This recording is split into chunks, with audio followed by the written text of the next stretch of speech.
तो ये क्वेश्चन करते हैं, ये फंक्शन दिया हुआ अपने को, तो फिर क्या दिया है, if F X is differentiable at X equal to 0 and mod C is less than half, then find the value of A की वैल्यू निकालनी है और बी और सी के बीच में ये रिलेशन प्रूव करना है। अच्छा, mod c less than half, इसका सिग्निफिकेंस क्या है? इसका सिग्निफिकेंस केवल ये है, mod c less than half का मतलब क्या निकला कि minus half is less than c is less than half, ठीक है। और x जो है यहाँ पे आप देखें माइनस हाफ से 0 के बीच में है, और साइन इनवर्स, और ये x plus c by two क्या है, साइन इनवर्स का आर्ग्यूमेंट है, ठीक है। और साइन इनवर्स में इनपुट जो है वो क्या आना चाहिए, -1 से 1, है ना, इससे ज़्यादा नहीं जा सकता है इनपुट। तो केवल क्वेश्चन को टेक्निकली करेक्ट करने के लिए c की वैल्यूज जो है वो, है ना, इस रेंज में कर दी ताकि ये x plus c by two जो है वो इस रेंज के बाहर नहीं जाए, है ना। इसका यही पर्पज है, इसके अलावा और कोई पर्पज नहीं है ना। IIT JEE का क्वेश्चन है, ऑब्वियसली क्वेश्चन जो है हर तरह से टेक्निकली करेक्ट होना चाहिए। आगे हो सकता है इसका यूज आए भी, पर चांसेस है कि, है ना, इसका यूज आएगा नहीं इसके अलावा। तो ये क्वेश्चन करते हैं। तो पहले तो a की वैल्यू निकालते हैं। तो एफ एक्स डिफरेंशिएबल है x इज इक्वल टू 0 पे, तो इसका मतलब x इज इक्वल टू 0 पे कॉन्टिन्यूस भी है, और कॉन्टिन्यूस है इसका मतलब क्या हो गया, f0 ये किसके बराबर होगा, f0 प्लस के बराबर होगा, ठीक।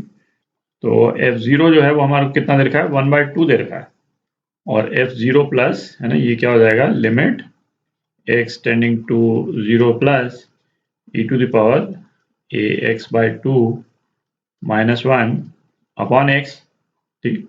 अच्छा, x टेंडिंग टू 0 पे ये क्या 0/0 वाला फॉर्म आ रहा है ना, दिख रहा है, तो इसमें अपन लोपिटल रूल लगा सकते हैं।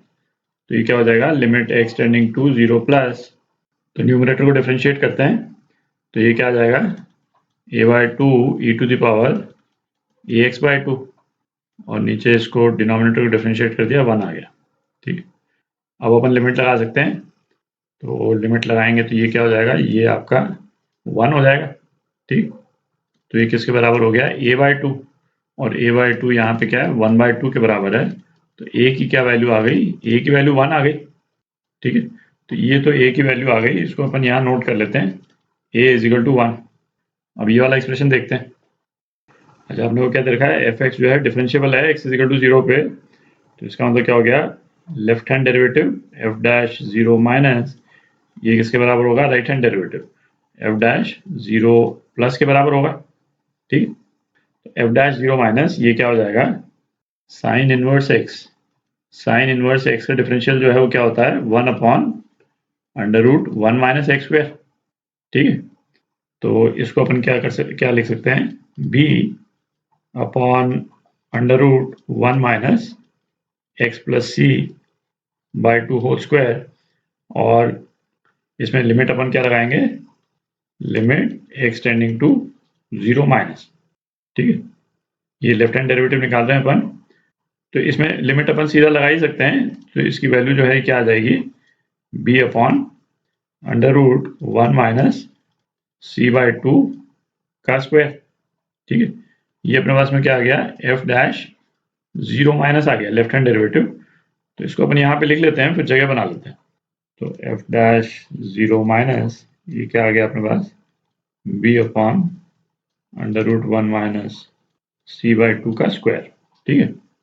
अब अपन राइट हैंड डेरिवेटिव निकाल रहे हैं, f डैश 0 प्लस, तो 0 प्लस पे फंक्शन क्या है, फंक्शन ये है, ठीक है। इसको डिफरेंशिएट करते हैं अपन, तो ये क्या हो जाएगा, x इंटू, अच्छा a की वैल्यू तो 1 निकाल चुके हैं अपन, तो e raise to power x/2, तो ये क्या हो गया, e raise to power x/2 into 1/2 minus x का differential 1 e raise to power x/2 minus 1, ये हो गया अपॉन एक्स स्क्वायर।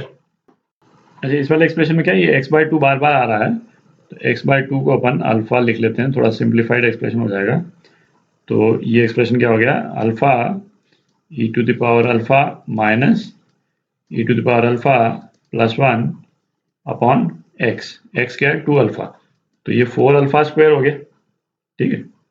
अच्छा, अब इस वाले केस में यदि x 0 प्लस को टेंड करेगा तो अल्फा भी 0 प्लस को ही टेंड कर रहा है, ठीक है। तो अब इस वाले एक्सप्रेशन की अपने को लिमिट निकालनी है, limit alpha tending to 0 plus, ये आ गया alpha e to the power alpha minus e to the power alpha plus 1 upon 4 alpha square, ठीक।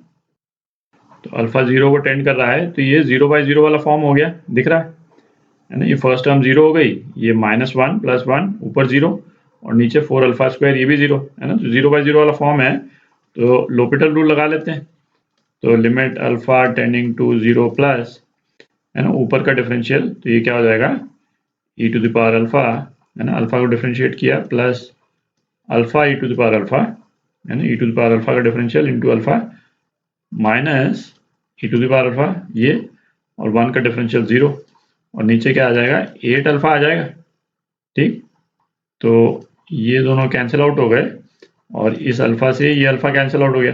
तो अब अपन लिमिट लगा सकते हैं, तो लिमिट लगाएंगे तो क्या आ जाएगा e टू द पावर 0 1, है ना, तो 1/8 आ गया, ठीक है। और ये क्या है, राइट हैंड डेरिवेटिव, तो राइट हैंड डेरिवेटिव 1/8 आ गया, और लेफ्ट हैंड डेरिवेटिव अपन निकाल चुके हैं यहाँ पे।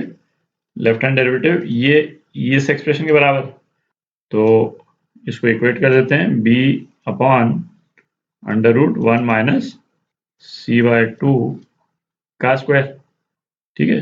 अब दोनों तरफ स्क्वायर करके आप सिंप्लीफाई कर लें तो यही एक्सप्रेशन आ जाता है, 64b square is equal to, अच्छा इसमें देखें एक ये एरर है। एरर क्या है, हमने x प्लस c/2 का डेरिवेटिव तो लिया ही नहीं, तो x प्लस c/2 का डेरिवेटिव जो है क्या आ जाएगा 1/2 और आ गया बाहर, ठीक है। तो यहाँ पे ये 1/2 और है, तो अब आप दोनों तरफ स्क्वायर करके सिंप्लीफाई करेंगे तो ये वाला एक्सप्रेशन आ जाएगा, है ना, 64b square is equal to 4 minus c square. तो ये आपका आंसर है ना, यही निकालना था अपने को।